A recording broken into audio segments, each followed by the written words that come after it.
वाले बुलेटिन की शुरुआत करते हैं। बात करते हैं कांकेर की। कांकेर से खबर है जहां पर 4 हार्डकोर नक्सलियों ने आत्मसमर्पण किया है। 4 नक्सलियों ने सरेंडर किया है, आत्मसमर्पण किया है और ये सभी नक्सली, इन पर 23 लाख रुपए का इनाम घोषित था। इनमें 2 महिला और 2 पुरुष शामिल हैं।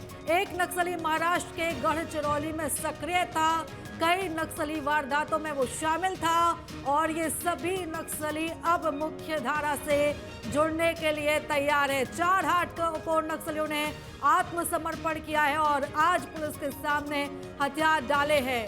तो ये बड़ी खबर है इस वक्त की, जहां पर 4 नक्सलियों ने आत्मसमर्पण किया और आत्मसमर्पण करने वालों में से 2 नक्सली महिलाएं हैं। और इसी के साथ ही आपको ये भी बता दें कि एक नक्सली महाराष्ट्र के गढ़चिरौली में सक्रिय था और अब ये सभी नक्सली मुख्य धारा से जुड़ने के लिए पूरी तरीके से तैयार है, क्योंकि अब इन्होंने आत्मसमर्पण कर दिया है। तो आत्मसमर्पण करने वाले नक्सलियों की संख्या अब दिन ब दिन बढ़ती जा रही है और नक्सली अब मुख्य धारा से जुड़ना चाहते हैं और हथियार छोड़कर अब वो समाज की मुख्य धारा से जुड़ने के लिए प्रेरित भी हो रहे हैं। इस अभियान को एक और बड़ी सफलता मिली है।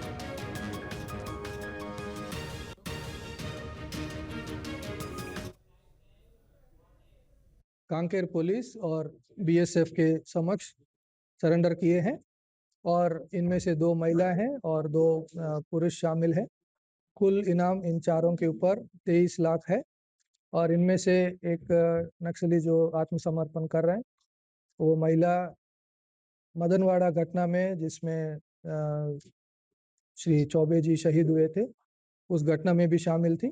ये चारों में से 2004 से 25 तक ये लोग नक्सल संगठन से जुड़े हुए हैं।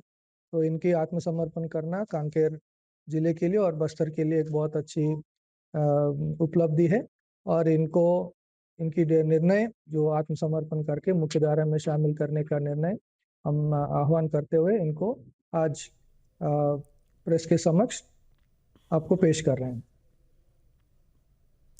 और चलिए इस खबर पर हम ज्यादा जानकारी लेंगे। हमारे सहयोगी लोकेंद्र सिंह राजपूत हमारे साथ जुड़ चुके हैं। लोकेंद्र, बस्तर के लिहाज से और पूरे छत्तीसगढ़ के लिहाज से काफी अच्छी खबर है। वो बस्तर जो कभी नक्सलवाद का गढ़ कहा जाता था और अब उसी क्षेत्र से बड़ी संख्या में नक्सली मुख्य धारा से जुड़ने के लिए प्रेरित हो रहे हैं। जी देखिए, लगातार जो है अब नक्सली मुख्य धारा में जुड़ रहे हैं और जहां गृह मंत्री की जो डेडलाइन थी कि आने वाले जो मार्च है 2026 में सभी नक्सलियों को छत्तीसगढ़ प्रदेश मुक्त कर दिया जाएगा, उसी के तहत और छत्तीसगढ़ सरकार की जो पुनर्वास नीति है उसके तहत भी जो है नक्सली लगातार आत्मसमर्पण कर रहे हैं। उसी क्रम में जो है आज 4 जो इनामी नक्सलियों ने समर्पण किया है उसमें 2 महिला नक्सली हैं और 2 पुरुष नक्सली हैं। ये चारों जो नक्सली है वो पुनर्वास नीति के तहत जो है आज कांकेर में समर्पण किए हैं। उसमें से जो 23 लाख के चारों नक्सली इनामी थे और कहा जाता है कि जो उसमें सबसे बड़ी बात यह है कि मंजू लता उर्फ जो लक्ष्मी पोटाई है जिसके ऊपर 5 लाख रुपए का इनाम था, वो 2009 में जो मदनवाड़ा हमला हुआ था जिसमें एसपी विनोद कुमार चौबे भी शहीद हुए थे, उस हमले में भी वह शामिल रही है। और इसी के तहत एक काजल उर्फ रजिता बेड़ा है, वो भी 8 लाख की नक्सली और दोनों जो पुरुष है वो भी काफी समय से नक्सली वारदात में शामिल थे और उनके ऊपर भी 5-5 लाख रुपए का इनाम था। और ये कहीं ना कहीं कई नक्सली बड़े घटना में इनका जो हाथ था जो आज समर्पण किए हैं। जी बिल्कुल, और ये जो सभी नक्सली थे ये कई बड़ी वारदातों में शामिल थे, लेकिन इसी के साथ ही लोकेंद्र हम ये भी देख रहे हैं कि जब बड़े कैडर के नक्सली आत्मसमर्पण करते हैं तो इसका असर नीचे तक भी दिखाई देता है। बाकी जो नक्सली हैं वो भी अब इसी वजह से अब आत्मसमर्पण करने के लिए तैयार हो रहे हैं। यानी कि जो टारगेट तय किया गया है सरकार की तरफ से, अब उस टारगेट के बेहद करीब सरकार पहुंच चुकी है।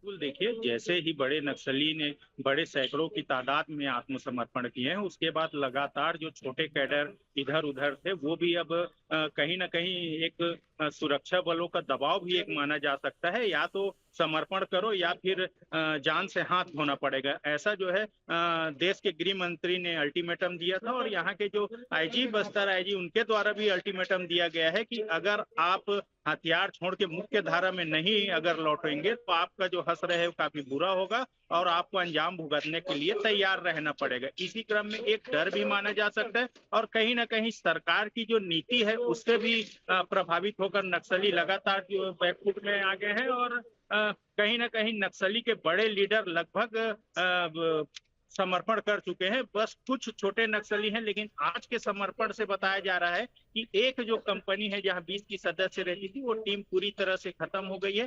कल भी जो है राजनांदगांव में जो रामेधर द्वारा आत्मसमर्पण किया गया था उसमें भी एक बड़ी उपलब्धि थी। उसी के तहत फिर आज 4 नक्सलियों का समर्पण करना कहीं ना कहीं जो आने वाला जो टारगेट की घोषणा की गई थी नक्सल मुक्त प्रदेश की, वह अब सच होता नजर आ रहा है।